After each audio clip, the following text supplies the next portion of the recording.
Hi, this is Ando from the Fight for a Happy Life podcast. You and I are listening to the wise words of Sifu T.W. Smith of Kung Fu Podcasts.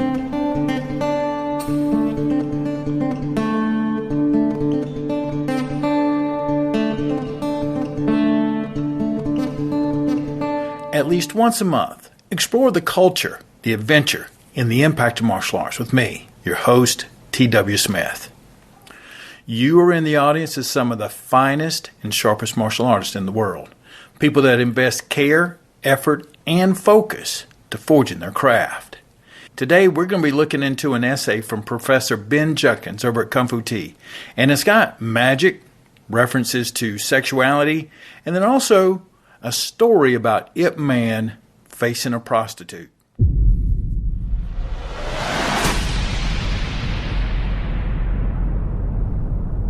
Masculinity is a core value in the traditional Southern Chinese martial arts. One of the few facts that everyone seems to know about Wing Chun is that the art was created by a female. Whether this is actually true or not has no bearing on the current discussion. Instead, what is important is that so many martial artists believe that this is the case. Now, when it comes to having a female origin story, there are not many other Chinese martial arts that have that distinction. White Crane and Fujian, which may or may not have a connection to Wing Chun, depending upon who you ask, is also said to have the creation story of a talented female boxer.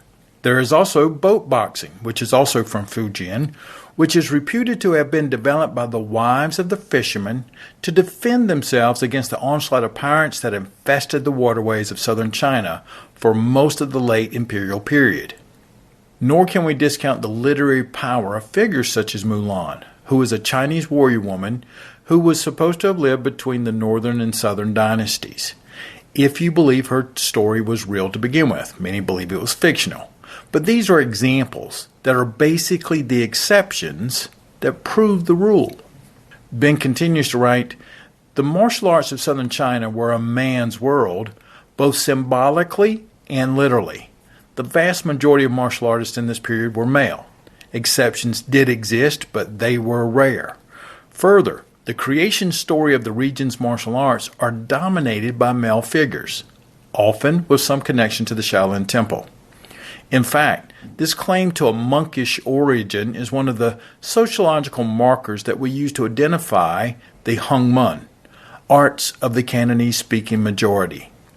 Female heroes might appear in fictional stories, but they were a point of interest precisely because they were rare. The ways in which the female characteristics and traits, or anything else associated with the idea of yin, how those were viewed in the 19th century culture was different from how your average Western martial arts student might think of that same topic today.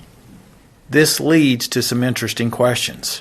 First, when people heard the stories of Yim Wing Chun or Fang Chi Niang, how did they interpret them? The second question, what sorts of meanings did they attach to those stories? This brings us to the section titled, A Psychological Approach to Gender in the Chinese Martial Arts. And the truth is that there is no easy way to answer those questions. The story of Yim Wing Chun is still popular today because it has this fictive, transformative power in people's lives. The ultimate origin of this power is based on human psychology. In this story, we are presented with a classic rite of passage. Listeners are told how an immature, weak, virginal girl was turned into a powerful adult female, capable of returning to her home and getting married, because of the intervention of a guide who led her through an adventure that was set in the hazy dreamscape of southwestern China. The psychological appeal of this story is universal. Individuals from all cultures have to navigate basically the same life pathway that we see laid out here. It is no wonder that it has been so successful with modern audiences.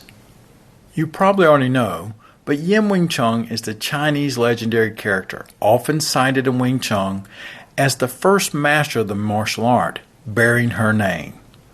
Wing Chun, through a person's name in the Chinese language, translates literally to spring chant, or may be substituted with a character for eternal spring. Good symbols are always multivocal. This is what British anthropologist Victor Turner points out, and he's an expert in this field. They have more than one interpretation. In different situations, they can adapt and take on new readings. As we change, we always find something new in the symbols. This is why a really classic story or myth never seems to get old, no matter how many times you might hear it. This next statement of Ben's is something I've had to read and reread in order to try to wrap my head around.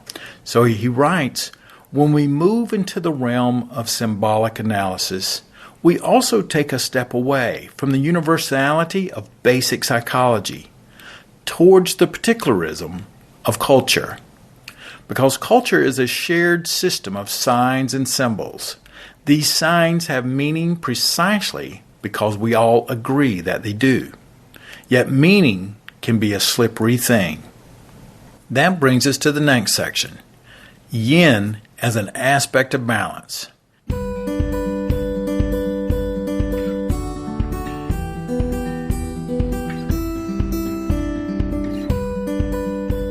Yin Wing Chun and Feng Qin Yang as model heroines.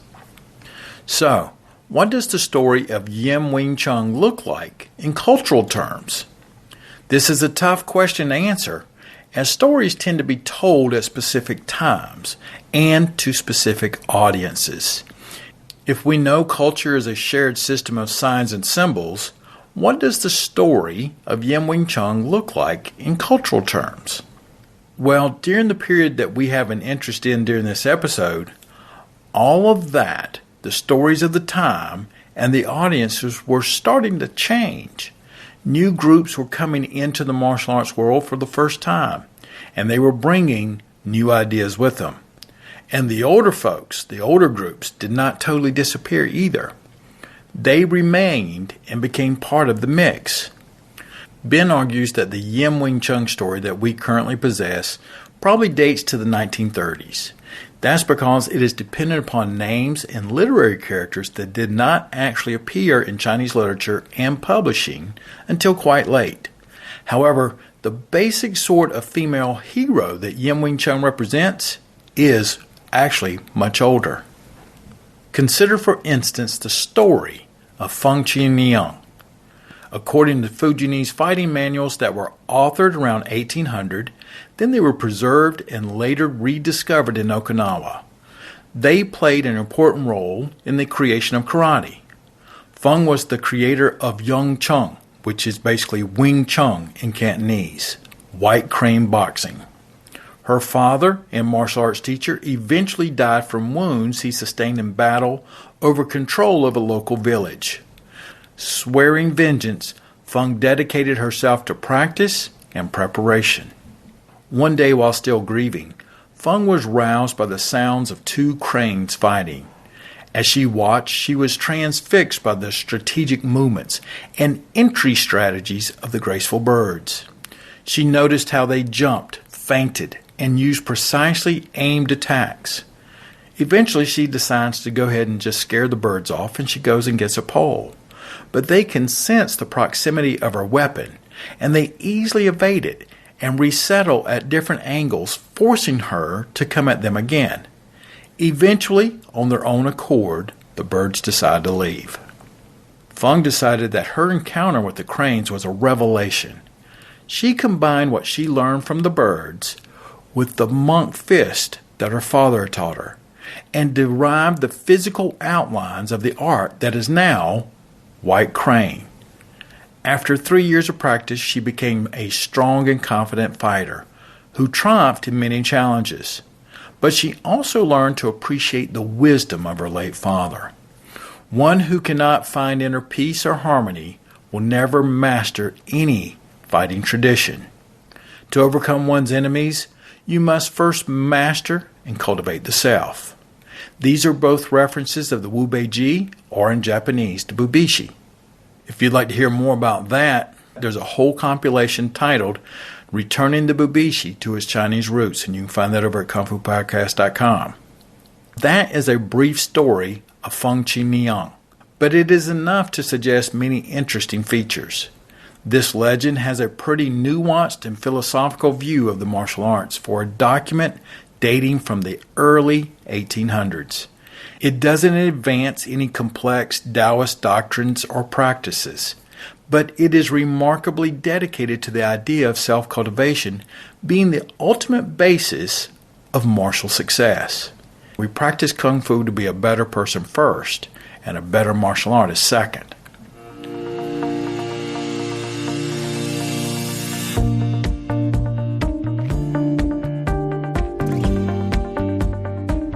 Ben continues, and it's important to note that story that we just listened to is reminiscent of books and stories that would not be written till 100 years later than most of the stories we would have read from those early 1800s. Obviously, Feng is an important character for those investigating the background of Yin Wing Chun and Ning Moy.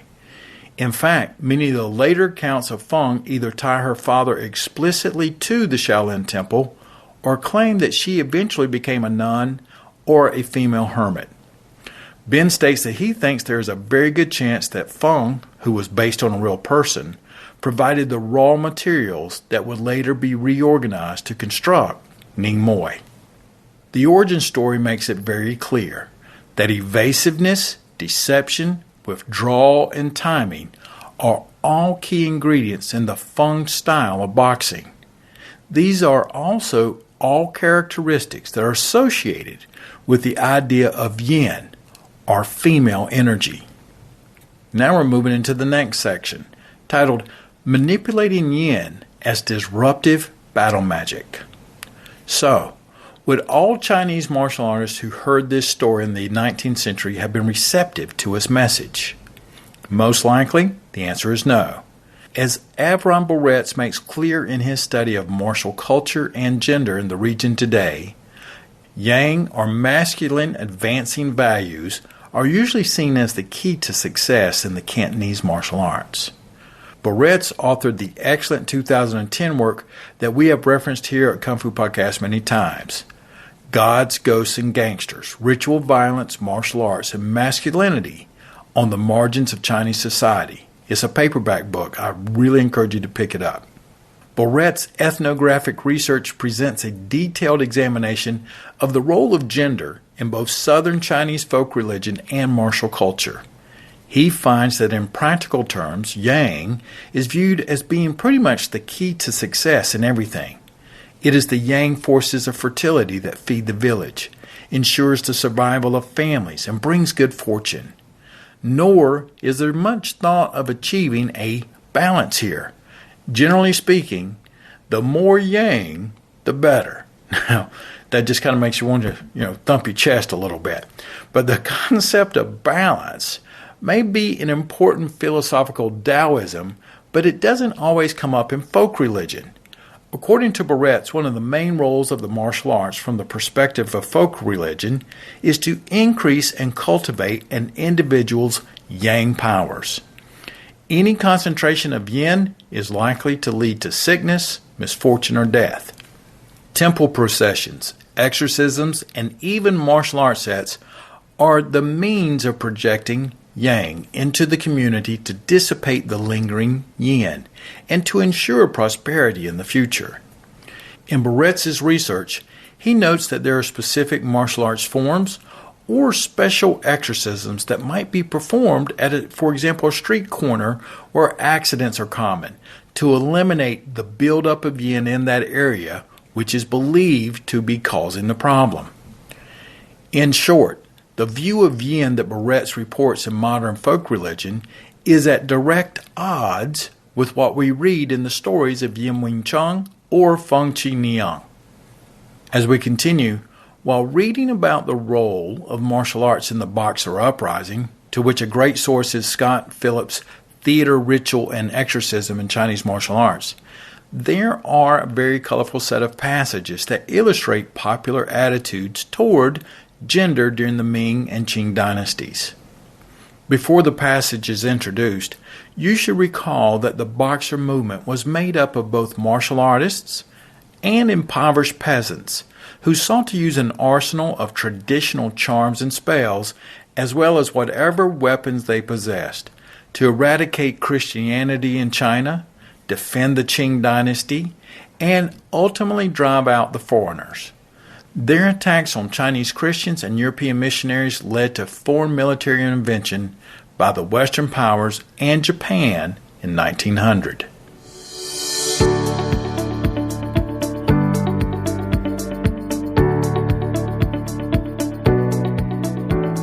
The passage says, "The boxers regularly attributed the casualties they suffered in fighting with foreigners in Tianjin to the latter's placement of naked women in the midst or in the front of their forces, which broke the power of the boxer's magic. The story was also circulated and widely believed by the populace that a naked woman straddled each of the many cannons mounted in the foreign buildings in Jijulin, making it impossible for the gunfire-repelling magic of the boxers to work properly." That passage is attributed to Paul Cohen, titled History in Three Keys: The Boxer Uprising as Event, Experience, and Myth. We continue. The boxers also employed special female troops, the Red Lanterns, to try and counteract this negative sexual magic being employed by the Westerners. Nor was this strategy all that unique. So the boxers go out and they employ their own special female troops called the Red Lanterns to try and counteract this negative sexual magic being employed by the Westerners. And this strategy was not all that unique. Earlier in the same book, Cohen shares with us similar strategies that were used at points during the Ming and Qing dynasty. Cohen shares with us that dirty water, as a destroyer magic, was unquestionably related in the boxers' minds to the most powerful magic inhibitor of all. Women, and more particularly uncleanliness in women, was a category that for the boxers included everything from menstrual or fetal blood to nakedness to pubic hair. Water was of course the symbol of yin, the primeval female principle in China. And there was a long-held belief that the symbolic representation of yin could be used to overcome the effects of such phenomenon such as fire, which includes gunfire.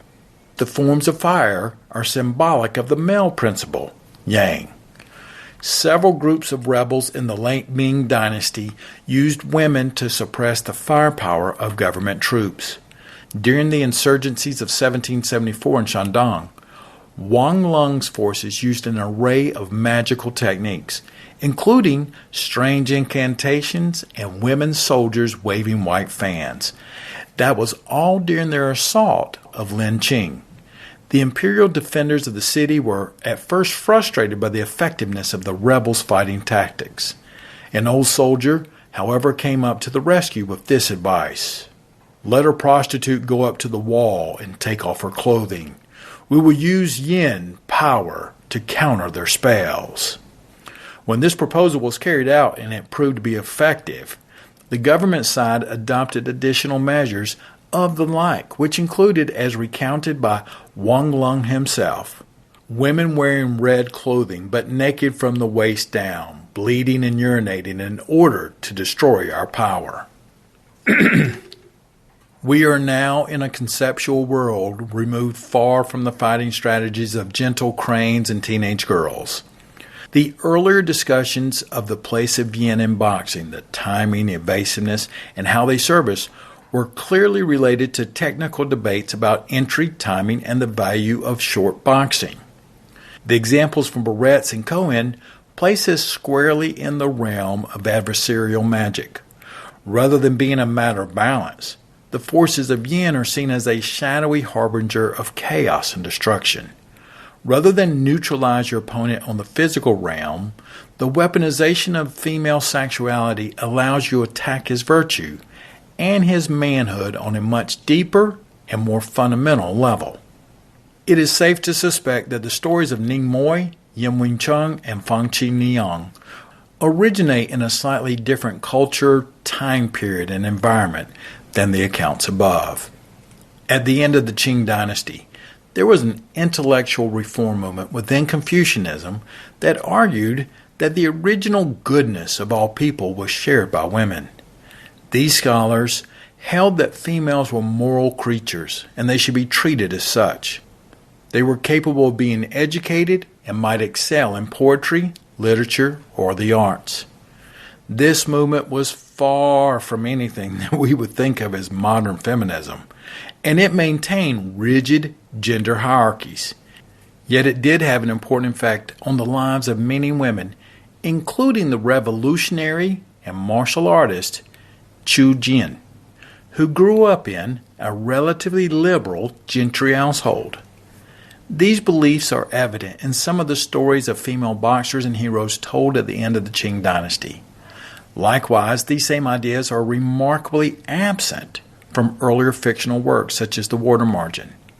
In the more liberal 19th century martial mythology, women are typically viewed as fully realized moral creatures capable of hard work and self-cultivation. There is nothing about their inherent femaleness that disqualified them from being a proficient boxer, any more than being a female disqualified one from being an accomplished calligrapher.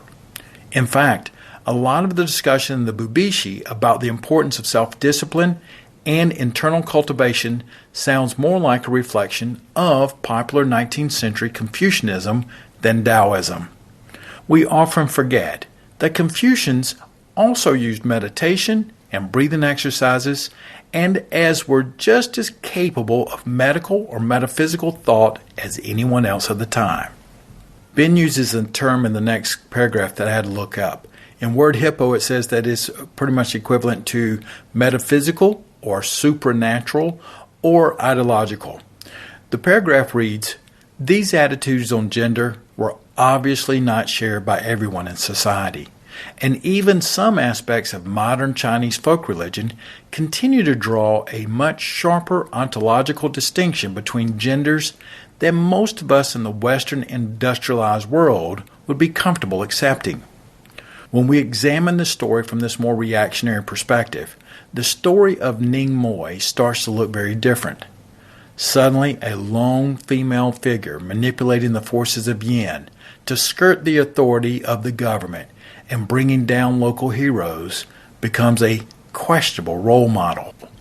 In fact, Ben suspects that this is one of the reasons why a number of lineages in the Wing Chun world today have attempted to create alternate creation stories.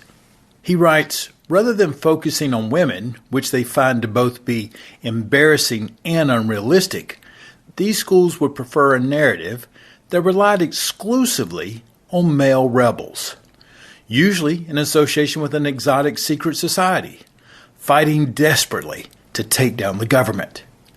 In short, there is a certain amount of pressure within the Wing Chun clan to ditch our, and if you didn't know that, Ben is a Wing Chun man, to ditch our creation story and to start telling basically the same male-dominated story that every other Cantonese martial art uses.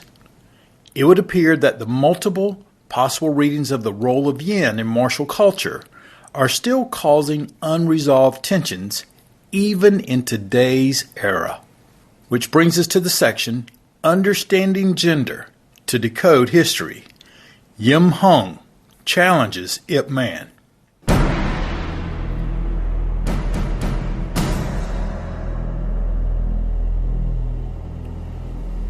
These competing popular ideas about gender might provide a useful dialect for thinking about other issues that occasionally arise in the history of the Southern Chinese martial arts. For instance, one of the strangest stories that Ben has ever heard about Yip Man's youth is that of his challenge match with a well-known prostitute. What is even odder is that the story is relayed by his son Yip Chun, who is not prone to exaggeration at all, and therefore it is probably factually true. As a point of reference, you should recall that many northern martial artists were starting to come to Guangdong in the 1920s. Some of these individuals came with the Jingwu associations, and others were sent as part of the later Goshu movement. Even still, more came independently. This mixing of the old and new styles was occasionally a source of tension, as teachers would compete for students and for as well social influence. In the 1920s, there was a beautiful prostitute named Yip Man who spent time in Foshan. She was not a local resident and was originally from northern China. She is reputed to have been a woman of many talents, one of which was her mastery of hard Qigong. This is a practice whereby martial artists condition or train parts of their bodies to accept punishing blows. Whenever you see one of these air quote Shaolin monks having a cinder block smashed on his head or boards broken across his stomach during a demonstration, he is doing hard Qigong. Such skills were commonly displayed in marketplaces, and they were a great way to draw a crowd when selling patent medicines or other services. Well, as the story goes, Yip Man's friends wanted to test his martial skills and probably humiliate him a little bit at the same time. So they arranged for a surprise meeting between the two, Yip Man and Yip Man, at a private restaurant in Foshan. Well, she says to Yip Man, "I can take 3 of your best blows to my stomach." Now, if Yip Man can't penetrate her iron stomach, he would have to pay her the equivalent of today's $750. Then she also told him, "If you can penetrate my iron stomach, you can avail yourself to all of my services, free of charge." Well, Yip Man takes the challenge, and he proceeds to perform a 1-inch punch on the woman using the typical Wing Chun soft fist. Much to the delight of his friends, he succeeded in doubling her over. As such, Yip Man was declared the winner of the challenge match, but he magnanimously released Yip Man from her part of the contract and gave her a prescription to help her, quote, repair her chi, end quote. So what was really going on in this story? At first glance, it would appear to be rather a tawdry tale about a young kung fu master literally beating a traveling prostitute in a local brothel. You know, that's not the sort of thing that you're going to build a really good martial reputation on. Or do you really want it as part of your personal records, you know, as a memorial to your father or down to your sons? But nevertheless, there seems to be some additional meaning to the story, and we have to figure out what that is. Ben writes, it might be instructive to start with the possible motivations of Yip Man's friends. There does not seem to be much indication of Yip Chun's accounts that they were experienced martial artists or really understood what was going on at a detailed level. Instead, they probably viewed Qigong as some sort of magic. So from their perspective, the real question was, will the polluted female yin of a traveling prostitute, who was from the north no less, destroy the virtuous yang of Yip Man? On the surface, this wager appears to be similar to accounts of using prostitutes to suppress the enemy's fire or gunfire during the late Ming and Boxer uprising. Given that Yip Man was larger, stronger, and also an experienced martial artist, it was exactly this aspect of the challenge that would probably make the wager between the two a potentially interesting public contest in the first place. Yet Yip Man, Yip Man, and Yip Chun, the storyteller, did understand what was actually going on here.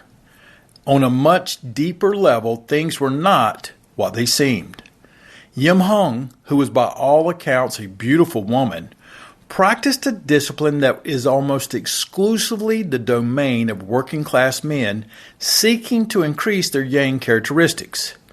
Yip Man, a male from a privileged background, used techniques predicated on relaxation, which is a yin trait, borrowed from a martial art developed by and for women. To an outside observer, it might look as though Yip Man's yang had been enough to triumph over the challenge posed by the prostitute's corrosive pollution, the yin.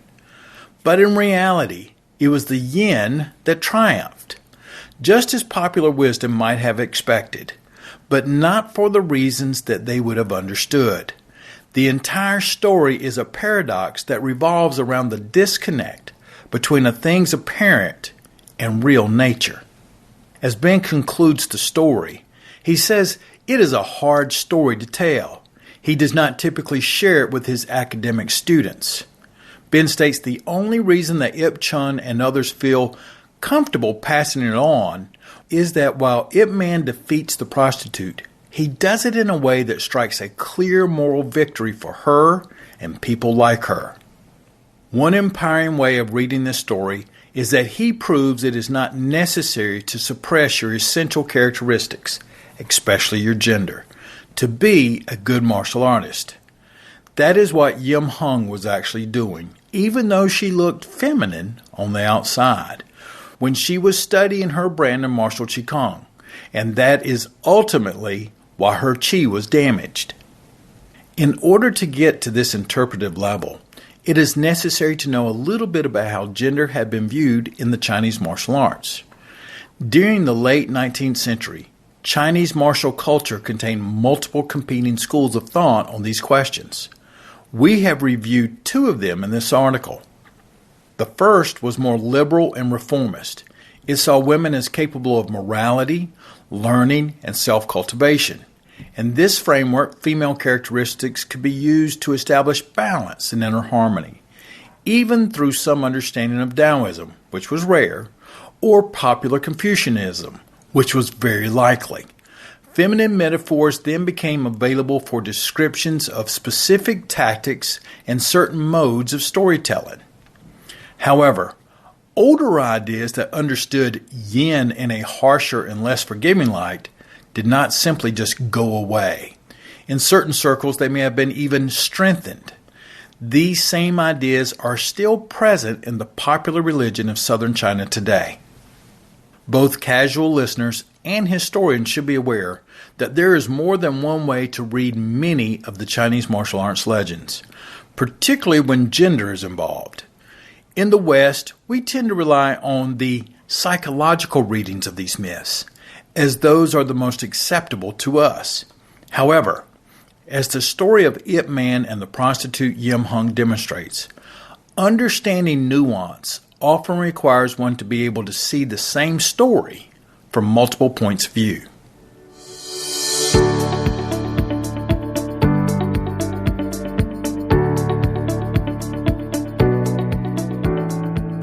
Let me again say thank you to Professor Ben Judkins over at Kung Fu Tea, who has given me the opportunities to rework some of the essays so I could put them in audio format for you.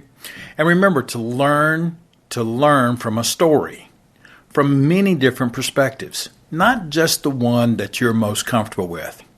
I really hope you have a great practice today. Put in your sweat equity, and I look forward to hearing from you. This is T.W. Smith, and I'll be talking with you again real soon.